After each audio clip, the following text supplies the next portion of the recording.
ऐसा हरगिज़ नहीं होने दूंगा। शेरा की धमकी के मुताबिक अगर उन 25 कैदियों को रिहा नहीं किया गया तो वो बस के तमाम मुसाफिरों को एक एक करके खत्म कर देगा। अगर हमने उन कैदियों को आजाद कर दिया तो वो खतरनाक मुजरिम न जाने कितने मासूमों के खून से जमीन को रंग देंगे। हमें उनसे मिलने क्यों नहीं देते? प्लीज हमें जाने दीजिए। हमें जाने दीजिए। सुनिए, मैं आप लोगों के जज्बात को समझता हूं और ये भी जानता हूं कि ऐसे मौके पर आप तो क्या, दुनिया का कोई इंसान खामोश नहीं बैठ सकता। लेकिन आपने उन डाकुओं को पकड़ने के लिए अभी तक किया क्या है? आप लोगों के रिश्तेदारों को बचाने के लिए हम कोई कसर बाकी नहीं छोड़ेंगे। लेकिन हम आपकी झूठी तसल्लियों से चुप बैठने वाले नहीं हैं। चिल्लाने और शोर मचाने से कुछ नहीं होगा। मेरी आप सबसे दरख्वास्त है कि आप सब मिलकर हमारा साथ दीजिए। मैं वादा करता हूं कि बहुत जल्द बस के मुसाफिरों को सही सलामत अपने अपने घर पहुंचा दिया जाएगा।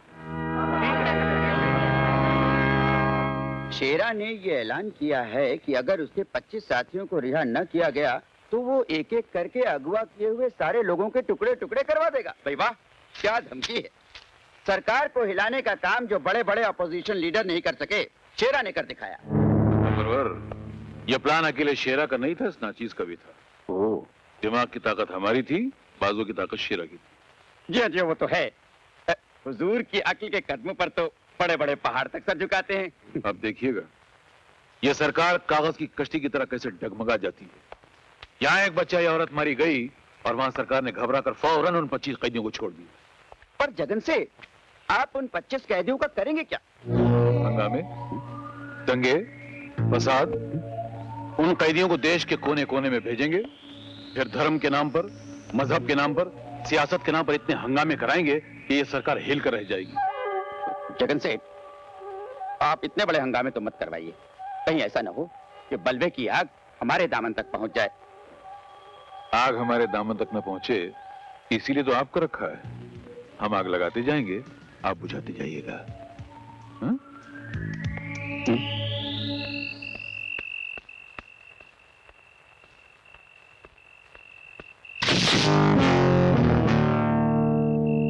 बहुत देर से मैं आपका इंतजार कर रही हूँ। आप मेरा इंतजार कर रही थी? कहिए क्या बात है। बैठिए, बताती हूँ। बैठूं? डरिए मत, मैं आपको कहीं भगा कर नहीं ले जाऊंगी। जी हम डरते तो कभी किसी से नहीं। लीजिए बैठ गए, बताइए जाना कहाँ है?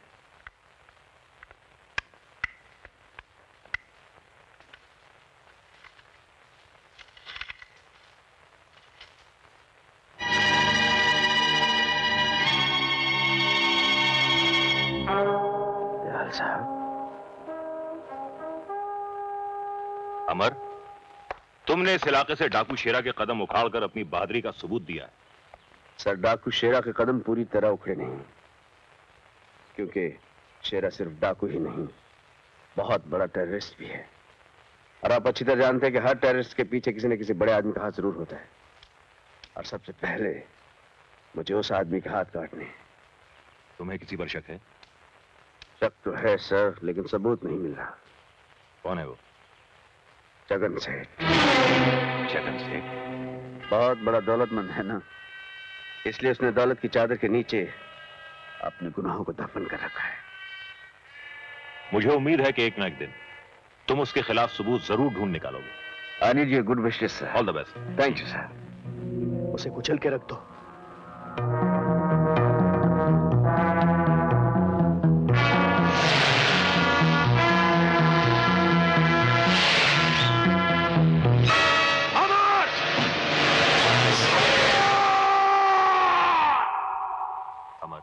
जी। क्या सोच रहे हो? जी, सोच रहा हूं मेरी जान बचाने के लिए आपने अपने पैर गंवा दिए और सच्चाई के रास्ते पर चलते हुए मैंने अपनी वर्दी गंवा दी। नतीजा क्या निकला? कुछ भी नहीं। जुल्म भी वैसे ही जिंदा है और जालिम भी वैसे ही जिंदा है। इसीलिए मैंने तुम्हें यहां बुलाया। आप हुक्म कीजिए, आपके लिए मेरी जान हाजिर है। अमर, मेरी पोती। जी दयाल साहब, क्या कह रहे हैं? क्या हुआ आपकी पोती को? मैं बताती हूँ अमर साहब। सीमा अपनी एक सहेली की शादी अटेंड करने बस में बेंगलोर जा रही थी। अचानक रास्ते में डाकुओं ने हमला किया और बस में बैठे हुए तमाम लोगों को अगवा करके ले गए। अगवा कर लिया? किसने? शेरा ने। शेरा डाकू? हाँ बेटा, तुम तो जानते हो कि उससे मेरी पुरानी दुश्मनी है। अगर उसे यह पता चला कि सीमा मेरी पोती है तो पता नहीं वो उसके साथ क्या सुलूक करेगा। बेटा, ये बूढ़ा हाथ जोड़कर तुमसे अपनी पोती की जिंदगी की भीख मांगता है।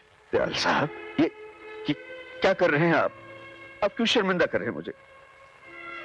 आपने तो मुझे औलाद से भी ज्यादा प्यार दिया है।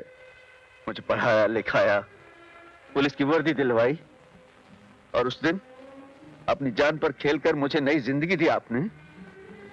मेरे तो हर सांस आपका कर्जदार है। आप हुक्म दीजिए दयाल साहब, मैं अपनी जान पर खेलकर भी सीमा को उन दरिंदों के चुंगल से बचा कर लाऊंगा। आप मुझ पर भरोसा रखिए दयाल साहब। हाँ, मैं जाऊंगा, जरूर जाऊंगा।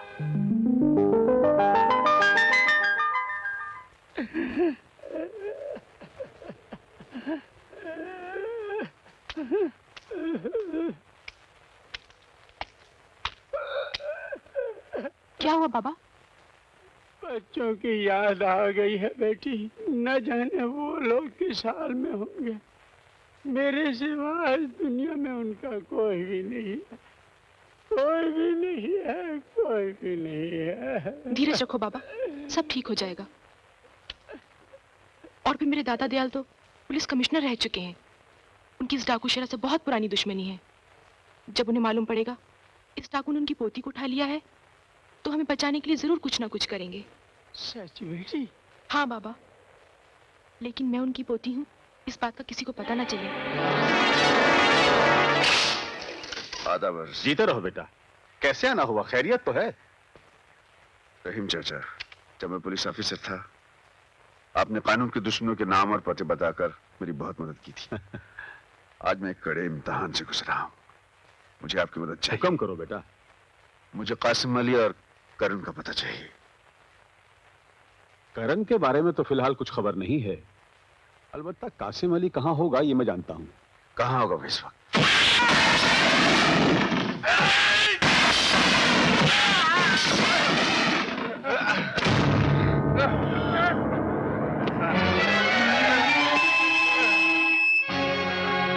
क्यों बे मुंगी लाल, लल्लू चंद, बेईमान चंद, फकीर लाल।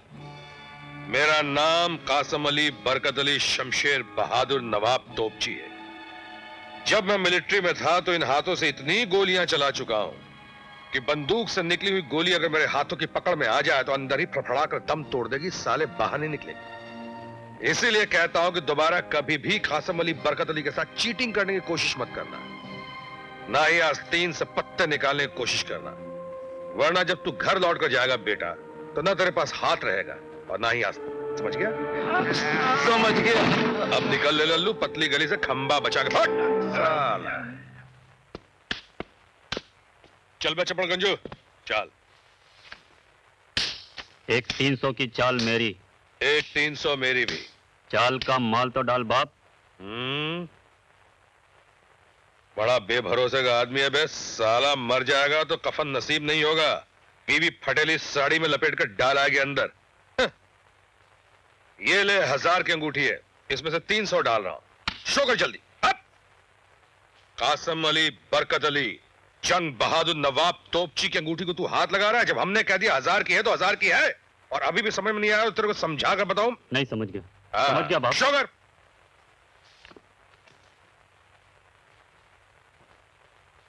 गुलाम बेगम बादशाह। बहुत मारूंगा साले अगर हाथ लगाया तो। देखने दे पहले भूतनी के गुलाम बेगम बादशाह। गुलाम बेगम बादशाह की औलाद क्या है भैया? इक्का बादशाह बेगम। हो गया मुकाला? साला कासिम भाई की अंगूठी को हाथ लगा रही था। अच्छा कासिम अली बरकत अली जंग बहादुर नवाब तोपची, चलता है इधर से। खुदा हाफिज। चल बेटा हसन, अब तुझे तेरे अब्बू से कोई शिकायत नहीं रहेगी। बाप बेटा मिलकर जम के मौज मनाएंगे। कासिम भाई! भाई! अबे कौन है बे? कासिम! कासिम भाई। अब ओए सांस क्यों फूल रही है? कासिम से भाई तक पहुंचने में 10 मिनट का टाइम क्यों लगा रही है? जल्दी बोल, बात क्या है? अच्छा कासिम भाई, आप मुझे यहाँ मिल गए। मैं आपको घर से ढूंढता यहाँ आया हूँ। क्यों बे, मारना चाहता है क्या? खैरियत? खैरियत ही तो नहीं है भाई। आप तो जानते हैं जब भी मुझे पैसों की जरूरत पड़ती है मैं आपके पास चला आता। अबे ओए, कुछ मांगने आया है क्या? बोल, बात क्या है? हाँ। आज मुझे इनकार मत करना, मुझे बहुत जरूरत है कासिम भाई। अबे ओ उल्लू के पट्टे, परसों जो तेरे को पैसे दिए उसका क्या हुआ? कासिम भाई, वो बेटे की दवा पे खर्च हो गए थे। कासिम भाई, आज मेरे बेटे की तबीयत बहुत खराब हो गई है और डॉक्टर बोलता है उसका ऑपरेशन करना पड़ेगा। मैं मदद के लिए सबके पास गया, मुझे कहीं से पैसा नहीं मिला कासिम भाई। ले देंगे तुम्हें मेरे एक सहारा हो। मेरे बच्चे को बचा लो कासिम भाई, मेरे बच्चे को बचा लो, नहीं तो वो मर जाएगा। खुदा के लिए मेरे बच्चे को बचा लो कासिम भाई, खुदा के लिए मेरे बच्चों को बचा लो, मेरे बच्चों को बचा लो कासिम भाई, मेरे बच्चों को।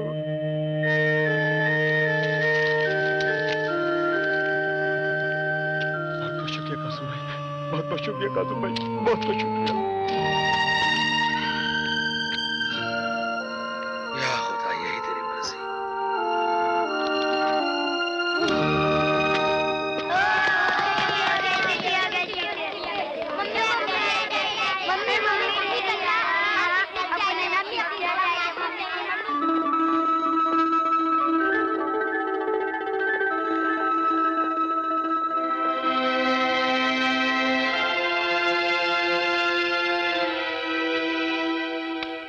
आदाब अर्ज है बड़े मियां, आदाब अर्ज। नाराज हो गए क्या? आपकी बला से, आपको हमारी नाराजगी की बहुत परवाह है। अरे बेटा, तेरी एक मुस्कुराहट पर तेरे अब्बा कासिम अली बरकत अली जंग बहादुर शमशेर नवाब तोपची अपनी जिंदगी कुर्बान कर दे सकता है। तो फिर आप लेट क्यों आए? बेटे क्या पता, जिस दिन मैं पैदा हुआ था उस दिन दुनिया की शायद सारी घड़ियां बंद थी, इसीलिए कोई काम सही वक्त पे शुरू नहीं होता। ना ही मैं तुझे सही वक्त पे लेने आता हूँ, ना ही तुझे सही वक्त पे घुमाने ले आता हूँ, और ना ही मेरा कोई सही वक्त शुरू होता है। लेकिन घबराना मत बेटे, एक दिन वक्त बड़े जोर शोर के साथ बदलेगा और अल्लाह में पुराने कड़के तुझको उधार एक दिन में यूं उतार कर रख देगा। अब तो मुस्कुरा मेरे लाल। क्यों मुस्कुराऊं? खामोश। अब्बा, हाँ बेटे, अब की बार तो हम छुट्टियों पर घूमने जाएंगे ना? हाँ हाँ, प्रोग्राम तो बनाया था मगर वो अगर मगर कुछ नहीं। देखिए अब्बा, आपने पिछली बार पक्का वादा किया था कि हम इस बार जरूर चलेंगे। हाँ, वादा किया था वो मुझे अच्छी तरह याद है, मगर मगर क्या? इस बार वही पैसों का मसला बीच में आ गया। मैं हर साल यही खाद देख देख के गुजारता हूँ कि छुट्टियां होते ही अपने अब्बा के साथ मैं कहीं घूमने जाऊंगा। मैं क्या करूं बेटे, हर बार की तरह मैं इस बार भी शर्मिंदा हूं। मेरा मतलब यह है बेटे, ये देखो, इस कमबख्त हाथ में पैसा टिकने की लकीर ही नहीं है। देखो कहीं है कुछ? नहीं। पैसा आता है, थोड़ी देर ठहरता है और फिर छिटक जाता है। अब्बा, हाँ, आप दूसरे बच्चों के बाप की तरह कुछ काम क्यों नहीं करते? क्या करूं बेटा, कौन सा काम? पहले मिलिट्री में था तो तेरी मां की बीमारी की वजह से छोड़ देनी पड़ी। तभी तो छोटा था, अकेला था और अपना कोई रिश्तेदार भी नहीं था। लाख कोशिशों के बावजूद भी वो न बच सकी। तकदीर ने उसे उठा लिया और तू मासूम मेरी गोद में अकेला रह गया। इसीलिए उल्टे सीधे हाथ मार के पैसे कमाता हूं कि मेरी तो फिर भी गुजर जाएगी, लेकिन मेरे बच्चे को किसी किस्म की तकलीफ ना हो। अब्बा, ये लीजिए। इतने रुपए तेरे पास कहां से आ गया? मैं अपने रोजाना जेब खर्च से बचा कर रखता हूँ। मुझे मालूम है आप मेरे लिए बहुत तकलीफ उठाते हैं, फिर मैं आपकी कमाई फिजूल खर्च में कैसे उड़ा सकता हूँ? या अल्लाह, या अल्लाह, परवरदिगार अपने गुनहगार बंदे को इतना मत गिरा, उसे अपनी मासूम औलाद के आगे हाथ फैलाना पड़ा। कौन आ गया भाई? बाप बेटे के बीच इस वक्त कौन आ गया? अभी देख लेता हूं। कौन है बे? माफ करना इंस्पेक्टर साहब, खुदा की कसम मैंने कुछ नहीं किया। खुदा नहीं? अब तो आप इंस्पेक्टर रहे नहीं तो मैं खामोखा काय को भी जग गया हूं। माफ करना, मैं अपनी घबराहट वापस लेता हूं। आधा बजे अंकल। आधा वर्ष है। जनाब की तारीफ। अजी जितनी की जाए कम है, इसलिए कि मेरे साहबजादे हैं ना, ओह। नवाब हसन अली, शमशेर अली, मोहम्मद अली, गुलाम अली, नजाकत अली, कली मगर तोपची। हसन मियां स्कूल में पढ़ने जाते हो? Very good very good. आप एक काम करो, ये लो जाओ जाकर आइसक्रीम खाओ। जी शुक्रिया। आपको अब्बा से बात करनी है, मैं वैसे ही चला जाता हूँ। तो बड़ा खुददार है।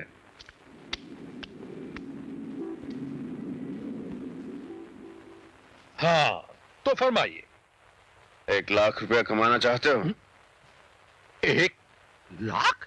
हाँ, काम जरा खतरनाक है। अरे काम की तो माँ। 1 लाख में तो आधा शहर उड़का सकता हूँ भाईजान।